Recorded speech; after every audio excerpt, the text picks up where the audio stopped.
ये अच्छा सबक उनको मिला है। दिनेश जी, सुनील जी के पास आता हूँ। आपको थोड़ा म्यूट कर लीजिए विवेक जी, आवाज कुछ साउंड्स आ रही है। हाँ, थैंक यू वेरी मच।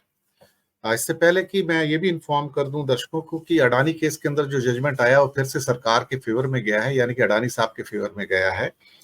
और सरकार कहती है कि सेबी ने जो किया बिल्कुल परफेक्टली राइट किया है और कोई इसके अंदर गलती भी नहीं मिली है। 3 महीने का कुछ और समय दे दिया, कुछ और इंक्वायरी के लिए। लीपापोती है तो हो ही रही है। और मैं हमेशा से कहता आया हूं कि पिछले 1-1.5 साल से जो मेरी सीरीज चल रही है सुप्रीम कोर्ट के आधे अधूरे फैसले, इसी नाम से मेरी सीरीज आती है कि हर फैसला जो है वो मोदी के पक्ष में गया है या जो मोदी के सपोर्टर्स हैं उनके पक्ष में गया है। तो मेरी इस बात को आज सुप्रीम कोर्ट ने और ज्यादा पुख्ता कर दिया है और एक जजमेंट और आने जा रहा है इलेक्टोरल बॉन्ड्स का। यकीन मानिएगा ये भी उन्हीं के पक्ष में जाएगा। आप न्यायपालिका से, मैं सबकी बात तो नहीं करूंगा, लेकिन मैं व्यक्तिगत तौर पर इस न्यायपालिका से, जो आज की जो न्यायपालिका है, मुझे उससे कोई ऐसी उम्मीद अब बची नहीं है कि मैं ये समझूं कि ये देश के संविधान के प्रति, देश के लोगों के प्रति कुछ न्याय दे पाएगी। मैं सम्मानपूर्वक ये शब्द कह रहा हूं, लेकिन मुझे सुप्रीम कोर्ट की आलोचना करने का पूरा अधिकार है। अगर मैं सम्मानीय शब्दों का उपयोग करता हूं, कोई जरूरी नहीं है कि आपके शब्द या आपके जजमेंट भगवान के वचन हो। आपके ऊपर भी एक अदालत है। मैं आपके फैसलों से असहमत हो सकता हूं, हो सकता है, मानना मेरी बाध्यता है, लेकिन सहमति और असहमति तो उसमें मेरी होगी, सम्मानपूर्वक। दूसरी बात, एक बात विवेक जी ने अच्छा कहा कि लोग उतरे हैं, पर ऐसा क्यों होता है कि मैं सम्मान तो सबका करता हूं कि इनकी ट्रक ट्रांसपोर्ट एसोसिएशन के जो मेजर एक बंदे हैं, उनका नाम बाल मलकीत सिंह है। ऐसा क्यों होता है कि ये विद्रोह सिखों के द्वारा ज्यादा होते हैं, उनके द्वारा लीड किए जाते हैं। जब किसान आंदोलन हुआ था तो हमारे सिख भाई पहले फोर फ्रंट पे आए थे। यहां भी मैं आपको बताऊं, अधिकतर जो हमारे ट्रक ड्राइवर भाई हैं वो सिख भाई हैं, हालांकि बाकी जोन से बाकी लोग भी हैं, लेकिन शायद वो लीड कर रहे हैं उसको। मुझे ऐसा लगता है कि आप उठिए और बोलिए।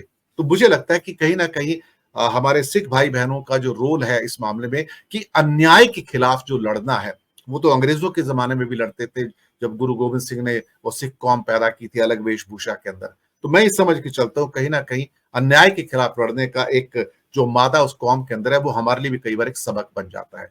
सुनील शुक्ला जी, सारे परिदृश्य पे आपकी टिप्पणी। और ये मोदी सत्ता की है बोलना, यानी कि कलेक्टर बोल रहा है तो वो मोदी सत्ता बोल रही है, जो कहते हैं कि आपकी औकात क्या है। और ट्रक ड्राइवर सही तो बेचारा बोला कि यही तो लड़ाई है साहब, कि हमारी औकात क्या है। और शायद ये उत्तर ही इतना भारी पड़ गया उनके ऊपर कि हाँ, हमारी औकात क्या है, यानी कि हमारी 140 करोड़ की औकात क्या है। सुनील शुक्ला जी। धन्यवाद दिनेश जी। देखिए, संगठन में ताकत होती है, ये पहले भी प्रमाणित हो चुका है, फिर प्रमाणित हुआ। और यह सरकार वास्तविकताओं से कितनी अनभिज्ञ है कि उसको इस बात का अंदाजा तक नहीं है कि यहाँ का ड्राइवर 10 लाख रुपए का या 7 लाख रुपए तक का दंड वहन कर सकता है। तो आप दंड देना चाहते हैं या एक किसी व्यक्ति को आजीवन जेल में रखना चाहते हैं? क्योंकि आप जेल में, अगर आप जो आपके ऊपर जुर्माना लगाया जाएगा, अगर आप जुर्माना नहीं दे पाएंगे तो आपकी सजा की अवधि और बढ़ जाएगी। तो क्या यह सरकार यह मानती है कि जो ट्रक ड्राइवर्स हैं या जो वाहन चालक हैं, जो गाड़ी के मालिक नहीं है और किसी के यहाँ नौकरी कर रहा है, वो उनकी आर्थिक या माली हालत कितने लाख रुपए के जुर्माना वहन करने की है? यह सवाल केवल ट्रक ड्राइवरों का ही नहीं है जो आपने कहा, यह सबका है। उस किसी व्यक्ति का है जो इंजन ड्रिवन गाड़ी चलाता है, चाहे स्कूटर हो, चाहे तिपहिया वाहन हो, चाहे हम और आप कार चलाते हो, कोई भी व्यक्ति हो, उन सभी के लिए कानून था और ये सबके लिए चुनौती थी। और यह कानून एक बार फिर ये बताता है कि यह सरकार जमीनी हकीकत से परिचित नहीं है या वो जानना नहीं चाहती। दुनिया के तमाम देशों में दुर्घटनाओं को लेकर के कड़े कानून है, कोई दो राय नहीं है। लेकिन दुनिया के अधिकांश देशों में जहां इस तरह के कड़े कानून है, वहां मॉब लिंचिंग नहीं होती है। वहां ऐसा नहीं, कोई दुर्घटना हो जाए तो जो बड़ी गाड़ी वाला है उसको पकड़ के लोग पीटना शुरू कर दे, उसी गाड़ी में आग लगा दे। ये इस तरह की घटनाएं नहीं होती। यहाँ सबसे बड़ा सवाल है कि कहीं दुर्घटना हो गई तो सबसे बड़ा आक्रोश तो जन आक्रोश झेलना सबसे बड़ी समस्या होती है, अभी गलती हो या न हो। दूसरी चीज कि दुनिया में अन्य देशों में जहां पे दुर्घटनाओं को लेकर कड़े कानून है, वहां सेफ जर्नी भी है। सड़कों पे कोई अचानक नहीं आ सकता। सड़कें सुरक्षित तरीके से संचालित होती है। यातायात के नियमों का बहुत ही कड़ाई से पालन होता है। यहाँ यातायात कौन से नियम है? किसी शहर में चले जाइए, जिस कदर से अतिक्रमण है और उस अतिक्रमण को जिस कदर से संरक्षण है, तो ये आप कैसे उम्मीद कर सकते हैं कि जो सड़क परिवहन है बहुत ही सामान्य रहेगा। रात में आप निकलिए किसी सड़क पर, किस कदर अवैध वसूली है, किस कदर अवैध वसूली है कि आप चल नहीं सकते। लंबे लंबे जाम, पूछो भाई क्यों जाम है? ना यहाँ पे कोई रेलवे क्रॉसिंग है, न कुछ है, न कुछ। अरे गाड़ियों की जांच हो रही है। कौन सी जांच हो रही है? और ये जांच दिन के उजाले में क्यों नहीं होती, जब आप गाड़ियां खड़ी कर देते हैं? आज अधिकांश शहरों की स्थिति है कि नो एंट्री का दौर है। बड़े बड़े शहरों में नो एंट्री हो जाती है, गाड़ियां एक शहर के एंट्री पॉइंट पर खड़ी हैं, तो आप वहां जाके जांच क्यों नहीं करते हैं? वो जब रात के समय में गाड़ियां गुजरने लगती हैं, वो पूरे दिन नो एंट्री की वजह से शहर के किनारे खड़ी रही, और उसके बाद उनको निकलना तो आपने जांच करना शुरू कर दिया। गोया कि परिवहन को व्यवस्थित रखने, सुरक्षित रखने और निर्बाध गति से चलाते रहने का प्राविधान तो पहले होना चाहिए, व्यवस्था पहले होनी चाहिए। उसके बाद आप इस तरह के कानूनों का प्रावधान करें, और इस तरह कानून कहीं से भी तर्कसंगत नहीं है। और ये बिल्कुल सही है कि केवल ट्रक ड्राइवरों का मामला ये नहीं है। ट्रक ड्राइवरों की स्थिति आ गई कि तो नौकरी करते हैं कहीं, और नौकरी में पुराने कानूनों में यह था कि जो ड्राइवर के साथ साथ मालिक की जिम्मेदारी होती थी। और अगर आप मान लीजिए कि अगर यह कानून लागू होता है, तो जो इंश्योरेंस में थर्ड पार्टी इंश्योरेंस होता है, उसका क्या होगा?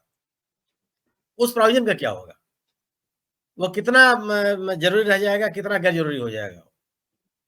सर कोई एक 20 साल का लड़का एक स्कूटर चलाता जा रहा है, उसके आगे एक जे वॉकिंग करता हुआ कोई आता है और वो टक्कर लग जाती है उसको, खुदा न खास्ता मर गया, आपके ऊपर 7 लाख का जुर्माना हो गया और 10 साल की कैद हो गई। सर आप बताइए, जिस आदमी की औकात एक 50,000 के स्कूटर खरीदने की है, वो 7 लाख कहां से लेके आएगा? सर वो नहीं, बेसिक चीज यही है, बेसिक चीज यही है कि जिस तरह के इससे प्राविधान किए गए हैं वह जमीनी वास्तविकताओं से एकदम अलग है। और यह कानून चीजों को व्यवस्थित करने के बजाय उत्पीड़न का कार्य करते हैं।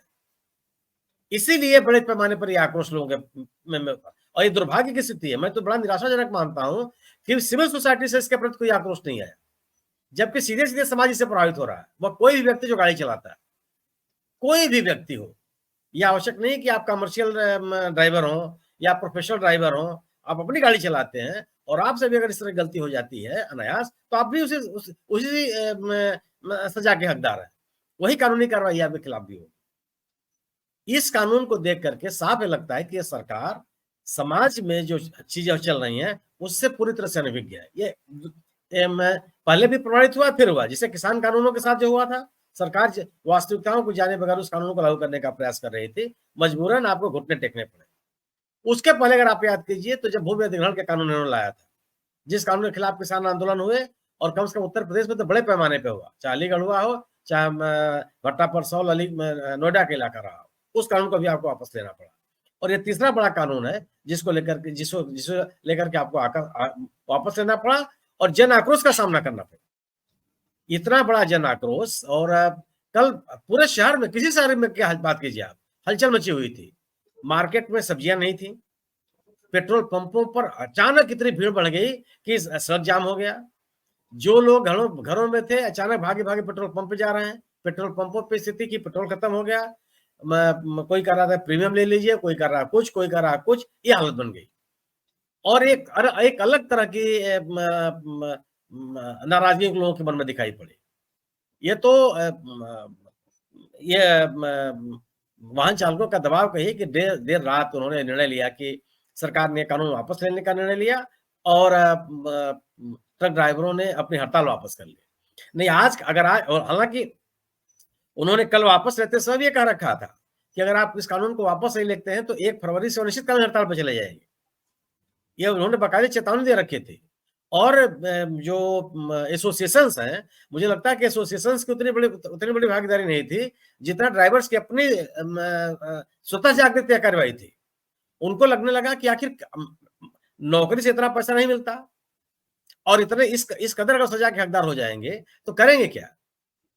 लोगों ने कहा कि हम नौकरी छोड़ के चले जाएंगे। स्थिति अगर यह कानून बना रहता तो दिनेश जी, मेरा अपना मानना है कि जो लोग ड्राइवर रखते हैं अपने नौकरी, ड्राइवर की कार्य करने के लिए कोई नहीं आता, कोई वक्त तैयार ही नहीं होता, कितनी बड़ी सजा भोगने के लिए कौन आएगा? हम कोई और धंधा कर लेंगे, कम से कम गाड़ी चलाने तो नहीं आएंगे। सरकारी सेक्टर में किस तरह की प्रतिक्रिया हुई? विभिन्न राज्यों के राज्य सड़क परिवहन निगम के जो वाहन चालक है वो हड़ताल पे चले गए। उन्होंने कहा कि हम नहीं गाड़ी चला सकते, आप मुझसे और कोई काम ले लीजिए। तो आप ये सोचने का विषय है सरकार के लिए कि आखिर आप कोई कानून बनाते हैं तो क्यों बनाते हैं?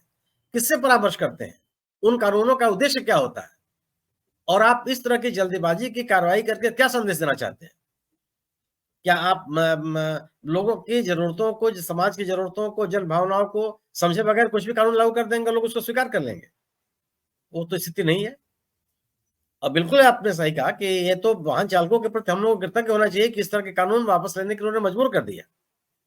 लेकिन ये सही है कि इस तरह के कानूनों का प्रतिकार हर स्तर पे होना चाहिए था।